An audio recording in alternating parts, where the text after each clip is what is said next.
Ang kwento ni Tomby.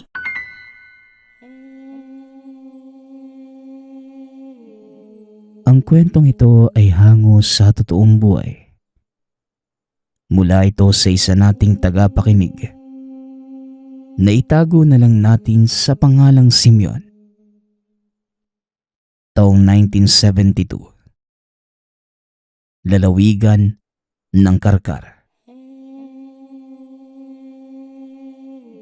Matagal nang itinatanong ni Simeon sa ama na si Tatay Desmond ang patungkol sa isang mahalagang damit.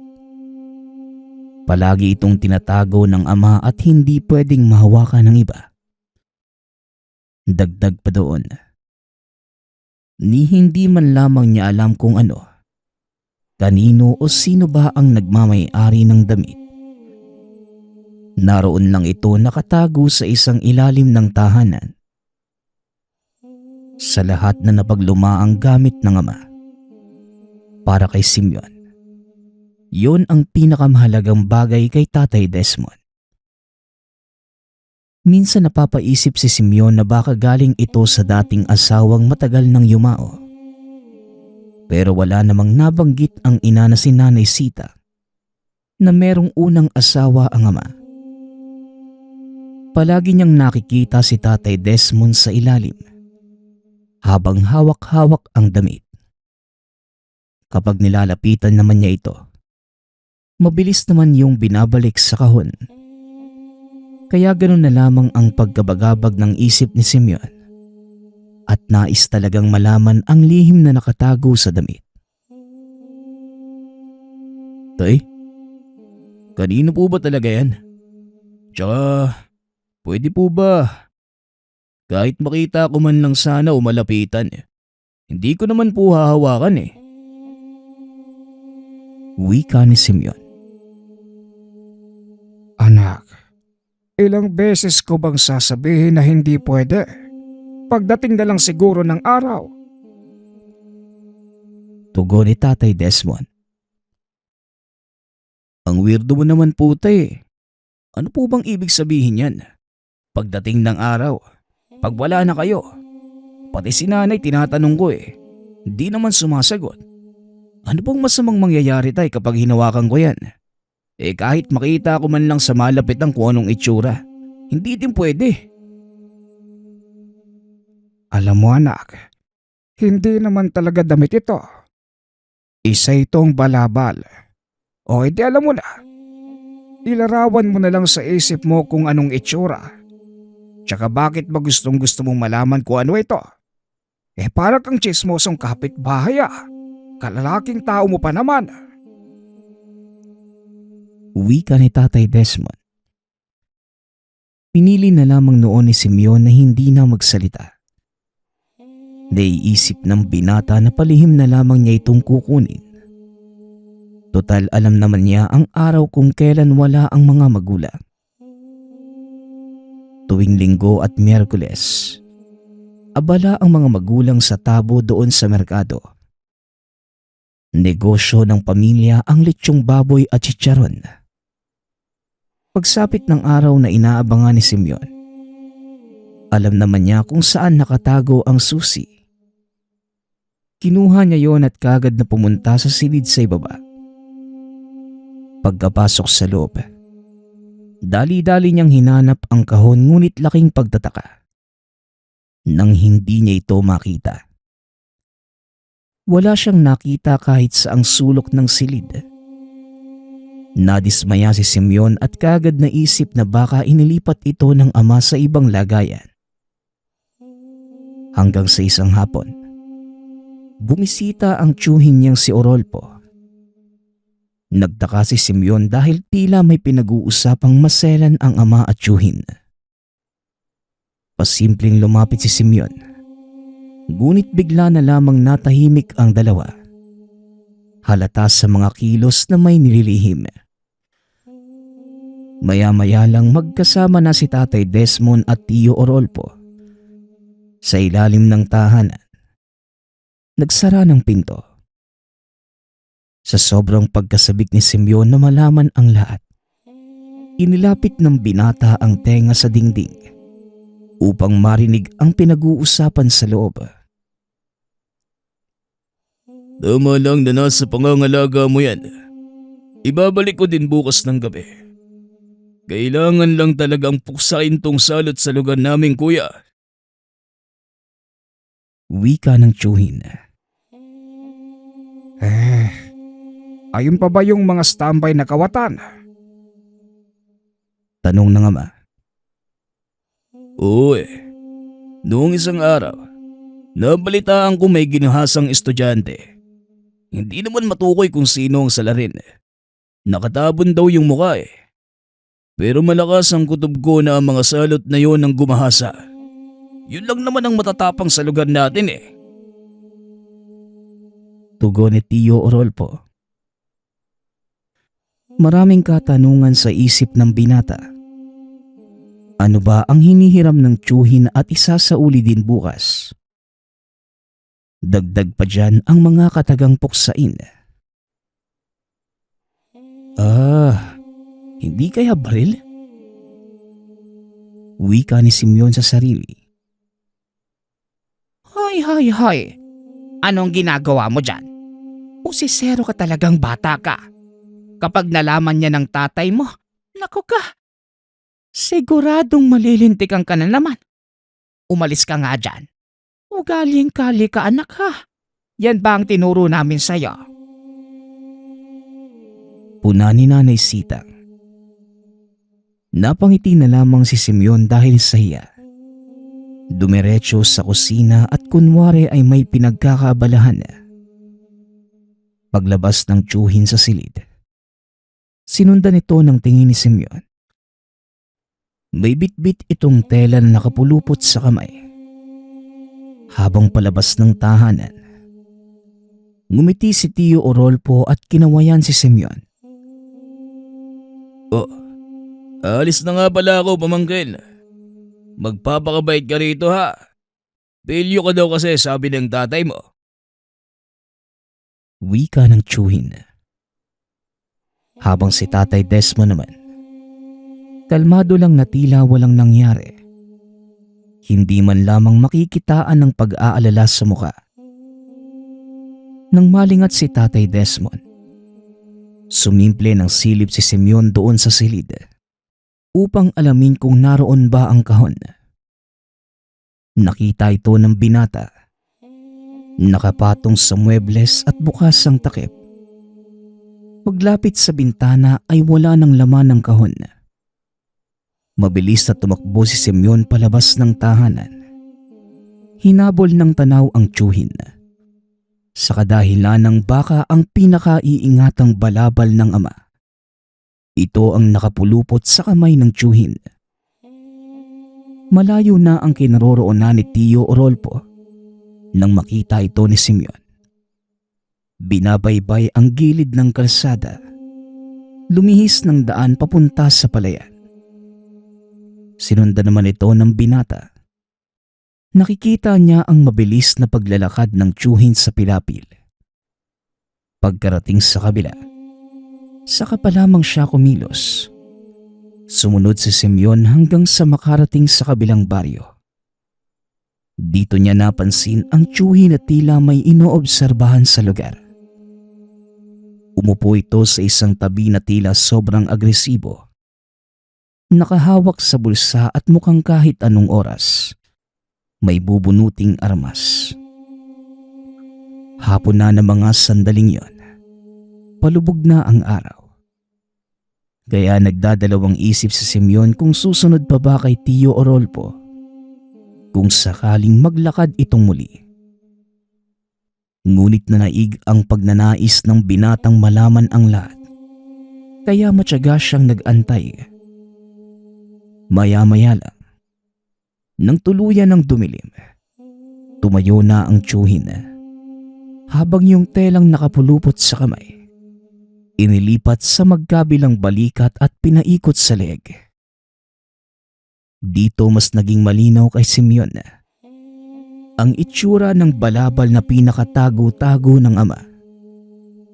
Ngunit malaking katanungan kung bakit hawak ito ng tiyuhin. Gusto sanang lumapit ni Simeon Ngunit nag-aalala ang binata na baka pagalitan siya ng tiyuhin. Ngunit gano'n na lamang ang panlalaki ng mga mata ni Simeon. Biglang nawala ang tiyuhin. Sa isang kisap mata lamang ay hindi niya ito nakita. Hindi siya maaaring magkamali. Tinatamaan yon ng liwanag mula sa poste. Lumapit ng kaunti ang binata upang makasigurado.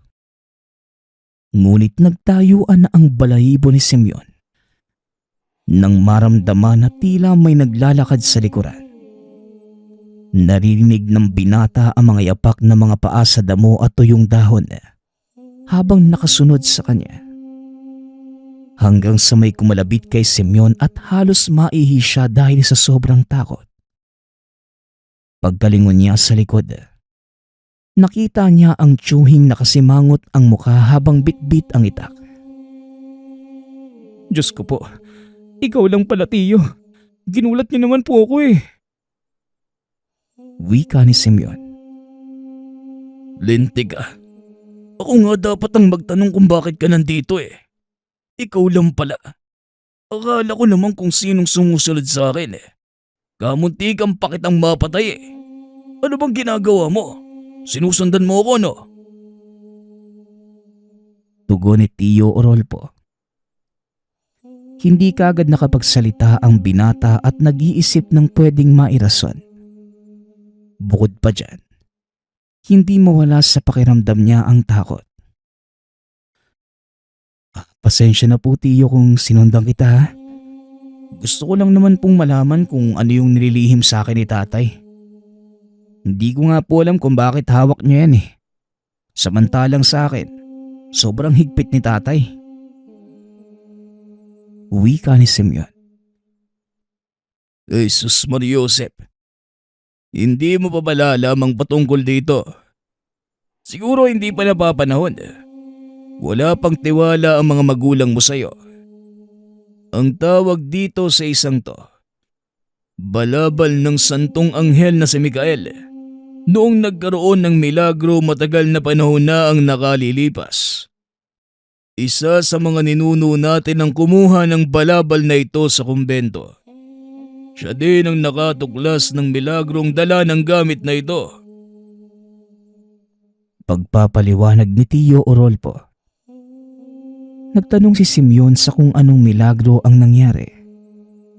Ang sabi naman ng tiyuhin, nagkaroon ng mga bahid ng dugo ang balabal na imposibleng mangyari.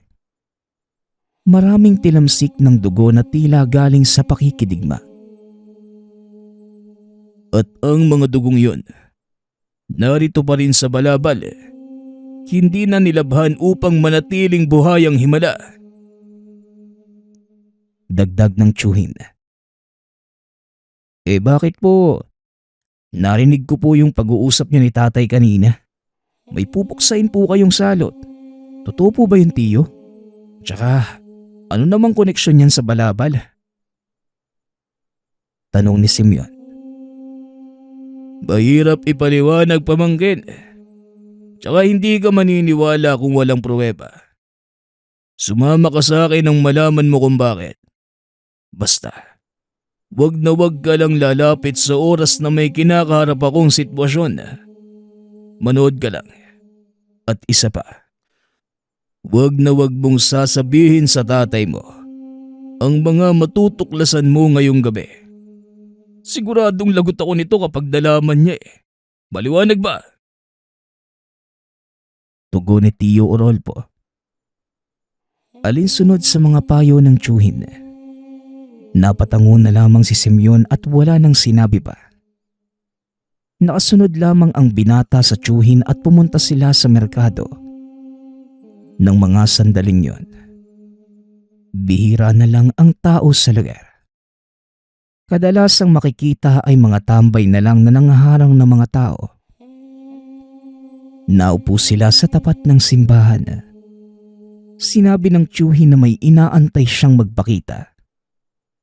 Naintindihan naman kaagad ni Simeon ang ibig sabihin ng tiyuhin. Ngunit maya-maya lang, Biglang tumayo si Tio Orolpo at tinitigan sa mata si Simeon. Mukhang nasa kabila. Antayin mo lang ako dito. Wika ni Tio Orolpo. Mabilis itong tumakbo palayo. Habang si Simeon naman, hindi na mapakali. Sumunod siya sa tiyuhin hanggang sa bigla itong napahinto. Nang makarinig ng putok ng baril, ilang beses itong umeko sa buong lugar. Nagkatakbuhan pa ang mga tambay na tila sila ang binabaril. Ngunit mali ang binata. Nakita niya ang tatlong kalalakihan na may hawak na baril. Nakatutok lang ito sa isang direksyon. Nanlaki ang mga mata ni Simeon nang unti-unti niyang makita kung sino ang pinapaputukan ng grupo. Walang iba, kundi si Tio Orolpo. Pero nakatabon ng damit ang muka. Nakilala lamang niya ito dahil sa suot na balabal. Ilang beses pa siyang pinaputukan ng baril. Ngunit hindi man lang nasasaktan ng tiyuhin. Kitang-kita ni Simeon na tinatamaan ng bala si Tio Orolpo. Pero hindi iniinda at salip. Patuloy lamang sa paglapit doon sa grupo ng kalalakihan. Hanggang sa bigla na lang napaatras ng bahagya ang dalawa. Nang mahuli ang isa nilang kasamahan. Kinaladkad ito ni Tio Orolpo. Habang si Simeon naman, dahil sa sobrang takot ay napili niyang magtago sa taniman ng bulaklak. Nagsisigaw yung taong kinakaladkad ng tiyuhin. Sumunod naman ang iba pang mga kasama nito. Patuloy lamang sa pagpapaputok ng baril. Maya-maya pa, hinawakan ni Tio Orolpo ang ulo ng tao. Malakas na hinampas sa gilid ng kalsada. Maniwala man kayo sa hindi, kitang-kita ni Simeon kung paano nanginig ang katawan ng tao at binawian ng buhay. Matapos yon, hinabol naman ni Tio Orolpo ang iba pa. Narinig ni Simeon ang sinabi ng tiyuhin nang maabutan at madakma ang mga ito. Lintik talaga kayong tatlo ah. Abusado na nga. Nanggahasa pa ng estudyante. O kayo, anong tinitingin-tingin nyo dyan? Gusto nyo bang sumama sa kanila sa kabilang buhay? Wika ng tiyuhin. Sabay duro sa mga taong nanonood sa pangyayari. Sobrang namangha si Simeon. Bukod sa nakita ng binata ang kakaibang abilidad ng tiyuhin. Nagtataka din ang binata kung paano nakayanan ng tiyuhin na kalagkarin ang dalawang tao nang walang kahirap-hirap. Dinala ito ng tiyo sa madilim na parte ng lugar. At tanging pag-atungal na lamang ng mga ito ang narinig ni Simeon. Maya-maya pa, nagpakita na ang tiyuhin ngunit hindi na suot ang balabal. Kalmadong naglalakad na tila walang kinalaman sa mga pangyayari. Sumimple pa ito ng upo sa harap ng simbahan. Pinakikiramdaman ang buong lugar. Hanggang sa sinitsitan niya si Simeon. Sinabing uuwi na sila ng tahanan. Habang naglalakad pa uwi, hindi makapagsalita ang binata. Wala itong masabi dahil pinoproseso pa ng isipan ang mga naganap. Nakatulala lamang ito na parang baliw. Oh, kailangan ko pa bang sabihin sa'yo kung bakit ko dala ang balabal? O ipapaliwanag ko pa para mas maintindihan mo? Wika ni Tio Orolpo. Ano po? Paano po ba kasi yun nangyari? Napakalakas po ninyo at hindi kayo tinatabla ng bala? Tugon ni Simeon. Kabala ang balabal at bukod pa dyan, magkakaroon ka ng lakas at bilis. na hindi mapapantayan ng karaniwang tao. Muling wika ng tiyuhin. Ipagpalagay na lang po nating totoo at naniniwala naman ako. Pero bakit kayo? Bakit hindi si tatay ang kumilos at gumagamit niyan? Tanong ng binata. At natawa naman ng tiyuhin. Ayon kay Tiyo Orolpo, hindi na kaya ni Tatay Desmond harapin ang ganong klase ng sitwasyon. Siya ang gumagamit ng balabal at pinapatago lamang kay Tatay Desmond. Malaki ang tiwala nito sa ama dahil bukod sa mahigpit, malakas ding gumawa ng sabulag upang maitago ang presensya ng gamit. Sa 4 na magkakapatid, si Tatay Desmond at Tiyo Orolpo na lang ang natira. Ang iba ay namatay na dahil hindi pinalad na mabigyan ng lakas ng balabal. Natanong ni Simeon kung bakit naggaganon. Simple lang. Nagkukulang sila sa tiwala at nalalayo na rin sa pananampalataya sa itaas. Kaya yun, nabigyan man ng bilis at lakas mula sa balabal, pero tinatablan pa rin ng sandata. Kaya ang ibang dugo dito, galing sa mga kapatid namin ng tatay mo at iba pang mga kaanak natin na gumamit nito. Mahabang panahon na ang nakalilipas. Ikaw, hindi malayong ikaw na ang susunod sa yapak ko. Pero dapat mong maintindihan ng lahat ng mga batayan. Dapat sundin mo ito para hindi ka matulad sa mga gumamit na namatay sa gitna ng labanan. Pagpapaliwanag ng tiyuhin.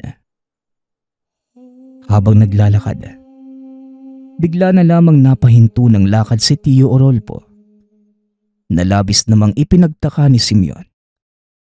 Nakasimangot ang mukha ng tiyuhin at may tinitignan sa dilim. Hanggang sa, "Huwag kang lalayo sa akin, kahit na anong mangyari." Wika ni Tiyo Orolpo. Bakit po? Anong problema? Tanong ng binata. Tumugon naman ang tiyuhin na merong nakaabang nakalaban. Dagdag pa nito, delikado dahil aswang ang nag-aabang sa kanila sa daan. Maaaring nasundan ang kilos niya dahil kay Simeon. Madalas, hindi talaga ito nagpapakita sa tuwing may ginagawang hakbang. Mabilis lang nililisan ang lugar. Napilitan lang itong gawin yung kanina upang mas maliwanagan ang isip ng binata. Hoy, huwag ka nang magtago sa dilim. Alam kong nariyan ka. Hindi na kaila ang baho at presensya mo, Andres. Sigaw ng tiyuhin. Nang mga sandaling ito, nasa gilid lang sila ng palayan. Sa ilalim ng mga puno ng gimilina. Hanggang sa unti-unting lumitaw sa harapan nila ang lalaking nakakapote at sombrero de banig. Habang nangyayari yon, panay tapik naman si Tiyo Orolpo kay Simeon. Pilit na itinutulak ang binata sa likuran. Wala namang pangamba si Simeon sa mga sandaling yon, sapagkat normal na tao lamang ang nakikita sa harapan. Ngunit nang iangat ng tao ang ulo, ganun na lamang ang pagkawindang ni Simeon. Nang makita ang nanlilisik na mga mata nito, maitim ang mukha at may ngiping pantay ngunit matutulis. Sa wakas, nabisto din kita. Sa tagal kong pag-aantay na malaman kung sino ang mapangas na lumilipon ng mga tao. Naaalala ko noon, ninakawan mo ko ng pag-atake. Hindi ko man lang nalaman kung saan galing at kung sino. Kamuntikan pa nga akong mamatay. Ano bang meron sa'yo? Bakit parang napakalakas mo? Sa palagay ko, maiipit ka na ngayon dahil may pabigat na sa'yo. Tama ba, Rodolfo? Wika ni Andres, sabay tawa ng napakalakas. Noong una, binuhay kita dahil alam ko sa sarili kong kahit aswang ka, hindi ka naman namiminsala eh. Pero anong magagawa ko? Nagtanim ka pala ng sama ng loob. At ikalawa, bakit ko naman sasabihin sa'yo ang lakas ko? At ikatlo, hindi pabigat sa akin ang batang ito. Subukan mo lang gumawa ng hindi ko magugustuhan. Makikita mo mismo ang sarili mong nakabagsak sa lupa. Pero tandaan mo, Andres, sa pagkakataong ito, hindi na kita bubuhayin pa. Lalo na't nalaman kong may pinatay kang magina. Tama ba? Tugon ni Tio Rodolfo. Tama.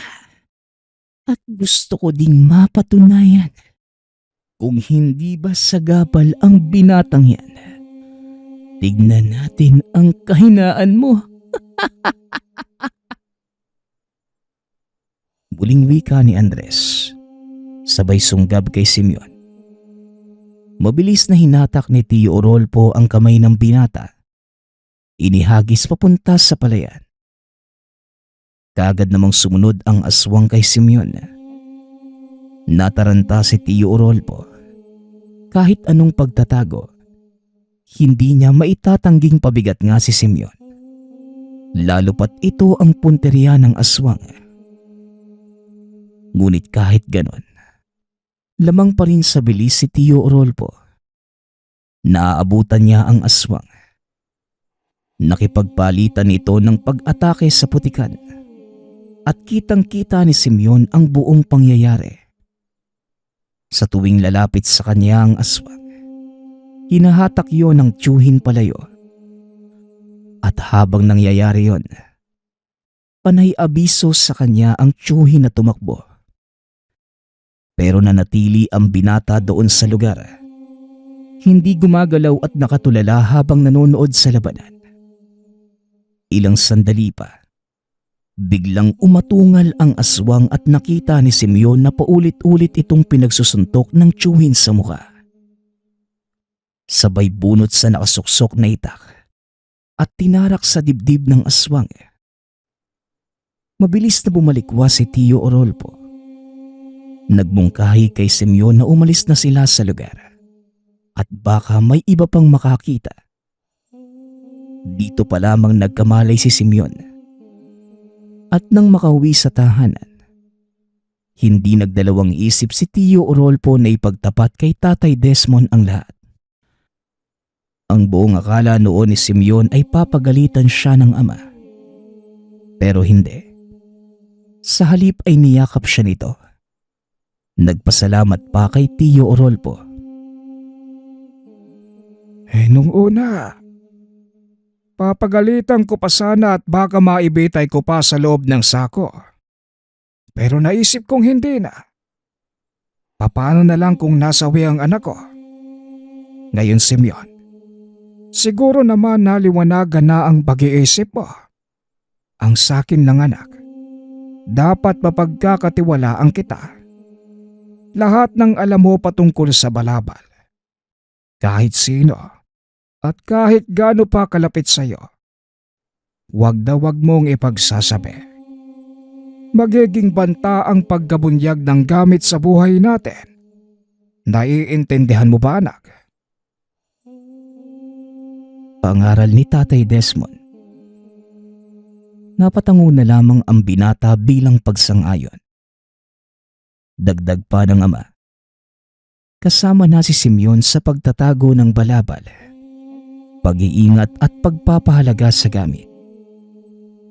Bagaman karaniwang tela lang kung titignan, Pero may basbas ito ng anghel na si Mikael. Mula noon, bukod sa nagkakasundo na sila ng ama, sumasama na din ang binata tuwing may gagawin ang tiyuhin. Hanggang sa dumating ang panahon na siya na ang naging tagapangalaga ng balabal ni Arkanghel Mikael. Ang susunod nating kwento ay mula sa isa nating tagapakinig. Naitago na lang natin sa pangalang Mura. Taong 2003. Probinsya ng Iloilo. Si Mura ay bunsong anak ng mag-asawang Portia at Jokno.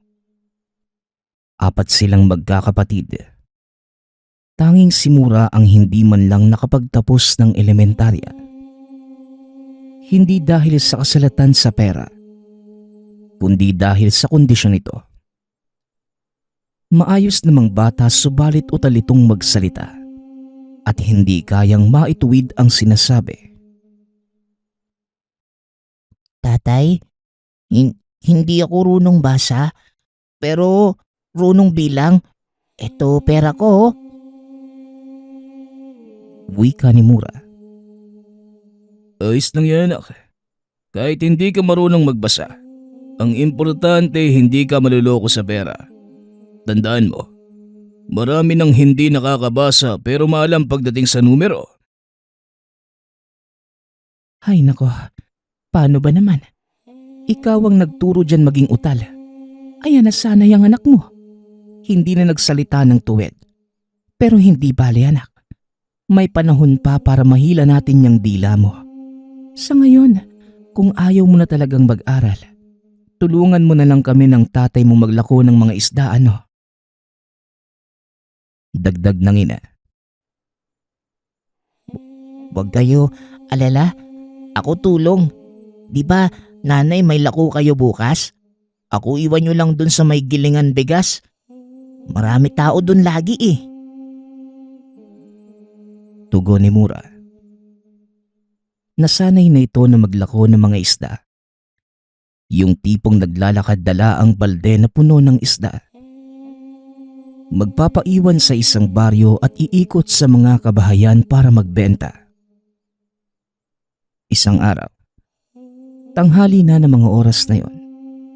Paubos na ang isdang dala niya at nauhaw si Mura. Dito lamang napagtanto na mahaba na pala ang nilakad mula sa kanila. Madalas naman itong nag-iikot sa lugar. Ngunit hindi malayo sa kalsada nang sa ganon ay hindi siya maligaw. Nagtataka ito na tila ang layo pala ng inabot. Naubos na ang dalang tubig sa mahabang paglalakad. Sa hindi kalayuan ay may nasipat siyang karinderya. Lumapit siya doon at nagtanong kung may ibinebenta bang ice water.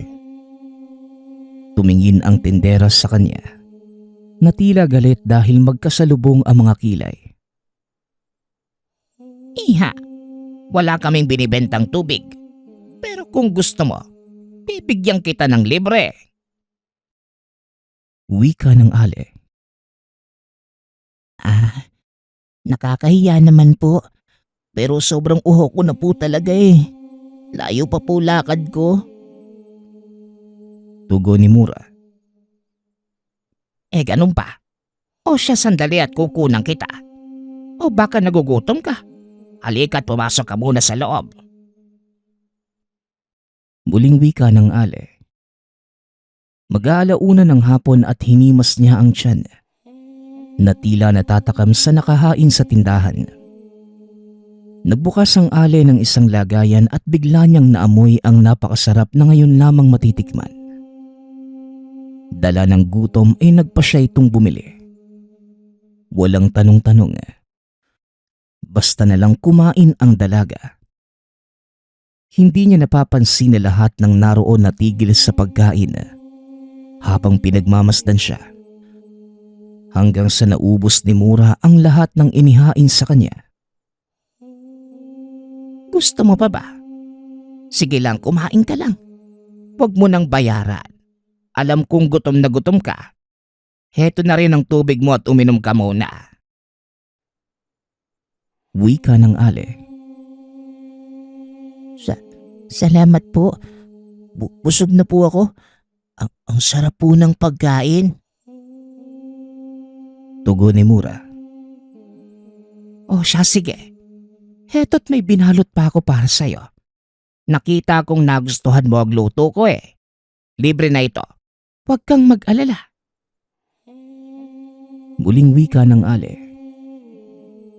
Sabay ng pagtayo niya, marahan pa nitong inakbayan palabas ng kainan. Inabot ang supot at nagpasalamat. Habang naglalakad, bitbit ang supot, naglibot pa siya ng kaunti sa lugar para maubos ang mga paninda. Nakadating na siya ng highway nang makitang sobrang layo pala ng inikutan. Mag-aalas 5 na nun.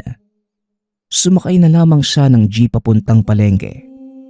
Sigurado itong naghihintay na ang mga magulang sa isdaan. Habang papalapit sa babaan, nakaramdam ito na merong kakaiba sa tiyan. Ngunit hindi niya na ito pinansin. Naiisip na baka dahil lamang sa kabusugan. Sumisigaw na ang konduktor na malapit na ang babaan. Patayo na sana nang bigla siyang nautot, kasabay ng paghilab ng tiyan. Nagmamadali niyang pinuntahan ng mga magulang na ilang oras na palang naghihintay sa kanya. O Portia, nandito na ang anak mo. Sige na't maganda ka na. Makakauwi na tayo. Wika ni Tatay Jokno. O siya, naayos ko na ang mga gamit natin. Tara na. Mura natagal lang kayata anak ha. Sige na, ilagay mo na sa tricycle ang dala mo na makauwi na tayo. Tugon ni Nanay Portia. Ay, sakit po tiyan ko. Nasobrahan po yata kain ko. Wika ni Mura. Kinain? Saan ka ba kumain anak? Baka hindi ka lang natunawan. Sige na. Hoy Jokno, madali na kay masama ang pakiramdam ng anak mo. Wika ng ina sa asawa. Napapansin ng ina habang nasa loob ng tricycle na namumutla si Mura at tila balisa. Naiisip niyang baka natatay na ito. Mag-aalas 7 nang makarating sila ng tahanan.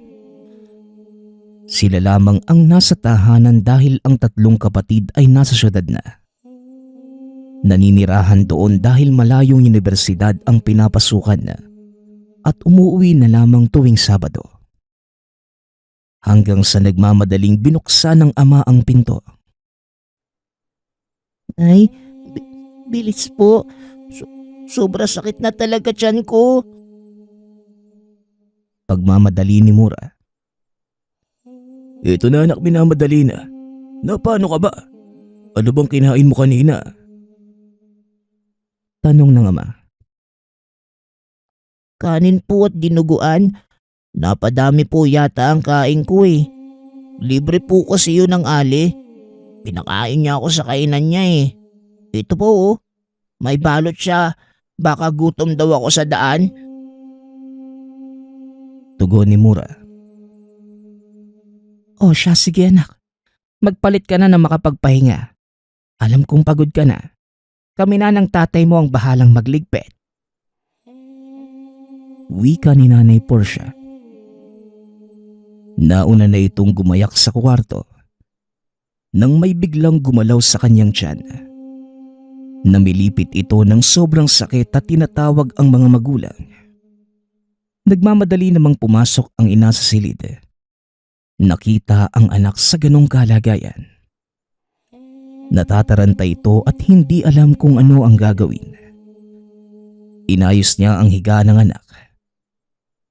Nagpainit ito ng tubig na pinainom sa dalaga. Hanggang sa bigla itong sumuka at hindi na talaga makausap ng tuwid. Nagpapanik na ang mga magulang ni Mura. Jokno, Tawagin mo si Lito. Albularyo yun, di ba? Sige na, magmadali ka na. At baka nausog ang anak natin. Utos ni Nanay Portia. Dali-daling lumabas ng tahanan ang ama. Pinuntahan ng manggagamot. Tao po. Tao po. Pasensya na sa istorbo, Mang Lito ha. Pero kailangan ko po talaga ng tulong ninyo. Wika ni Tatay Jokno. Nako, gabing-gabi na. Ano bang may paglilingkod ko sa'yo, Jokno? Tanong ni Mang Lito. Kayo lang po ang kakilala kong manggagamot sa lugar. Tulungan niyo po ang anak ko. Muling wika ng ama. Sino bang nausog? Simpleng laway mo lang yan, Jokno. Pero para na din makasiguro tayo. O sige, sasama na ako. Tugon ng albularyo. Habang naglalakad, biglang napamura si Mang Lito. Walang ya. Nausog. Naku, Jokno, may mabigat na presensya sa loob ng bahay niyo. Halika na't bilisan na nating pumasok. Wika ng albularyo. Nag-ihip ito ng dasal sa hangin pang proteksyon. Nang akmang papasok ito sa bakuran, mas lalo niyang nakumpirma na hindi usog ang nararanasan ng dalaga. Nako, nararamdaman ko may nakamaset. Magmadali ka, Jokno. Isara mo ng maigi ang lahat ng pinto at bintana. Utos ni Mang Lito. Diyos ko, ano pong nangyayari? Portia, Naudlot ang sasabihin ni Tatay Jokno nang makita niyang may tali na ang anak. Nagwawala na ito at halos maubos ang lakas ng ina sa puwersang pinapamalas ng dalaga. Naroon na din ang mga tiyuhin at mga pinsan ni Mura. Maging sila ay nag-aalala nang marinig na nagsisigaw ang dalaga. Pinalabas ng manggagamot ang pamilya sa loob ng kwarto. Naiwan lang ang ama na siyang yumayapos sa anak. Bahagyang pinatayo niya ang ama at pinabayaan si Mura. Dinukot ang maliit na bote sa bulsa. Lana ito na bahagyang kumukulo. Isang indikasyon na may aswang nga sa paligid. Aba, nako. Pinunlaan ng demonyo ang anak niyo. Mabuti na lang at mabilis ang reaksyon ng sistema ng dalaga. Hindi pa huli ang lahat para puksain ang pumasok sa katawan niya. Pero kailangan ko ng mga sangkap. Hindi na natin ito pwedeng ipagpabukas. Portia, maglaga ka ng bawang. Ipatak mo ito. Siguraduhin mong kumatas ang mga bawang sa tubig at iyon ang ipapainom natin sa kanya. Wika ni Mang Lito. Habang inaabot ang bote ng lana kay Nanay Portia. Munta na ito sa kusina at pagkalipas lamang ng ilang minuto, bitbit nito ang basong may lamang katas ng bawang at patak ng lana. Kinuha ito ng manggagamot at dinasala ng mga orasyon. Habang nilalapat ang baso sa bibig ng dalaga, nagsisisigaw ito dahil sa amoy ng ipinapainom sa kanya. Nilapat niya ang palad sa noo ng dalaga, sabay bigkas na mga kataga. Sa maniwala man kayo sa hindi, biglang nagbukas ang bibig ng dalaga. Kusang nilagok ang laman ng baso. Napayakap na lamang ang mga magulang ni Mura sa gilid, habang awang-awa sa kalagayan ng anak. Minuto lamang ang nakalipas. Nagluwa ito ng hindi matukoy kung insekto o karne. Halos maluwanan nito ang buong bituka. Lumipas pa ang ilang sandali. Unti-unting nagiging kalmado ang lahat. Maging ang dalaga ay nakatulog na lamang sa sobrang pagod. Ano Lito? Maayos na ba ang anak ko? Siya nga pala. May bitbit pa yung kanina na pagkain sa supot. Padala daw sa kanya nung may-ari ng kinainan niya. Portia, pakikuha nga dun sa may gilid. Itinabi ko yung kanina eh. Wika ni Tatay Jokno. Dali-dali namang sumunod si Aling Portia. Binigay ito ng ina sa manggagamot. At nang masuri ay halos maduwal ang mga ito. Nang makitang inuuod na karne ang laman ng supot. Pinasunog ito ng albularyo at nag-abisong babalik kinaumagahan para masuri ng mabuti ang dalaga. Nilagyan ng sabulag ang pagkaing binigay sa kanya. Ganun pa man, ipinagpapasalamat ng ama na naagapan ang anak bago ito tuluyang nayanggaw. Nagpapasalamat nga pala ako sa lahat ng sumusuporta sa ating channel. Nawa ay patuloy niyong suportahan at pakinggan ang ating mga kwento. Hanggang sa muling pakikinig. Paalam.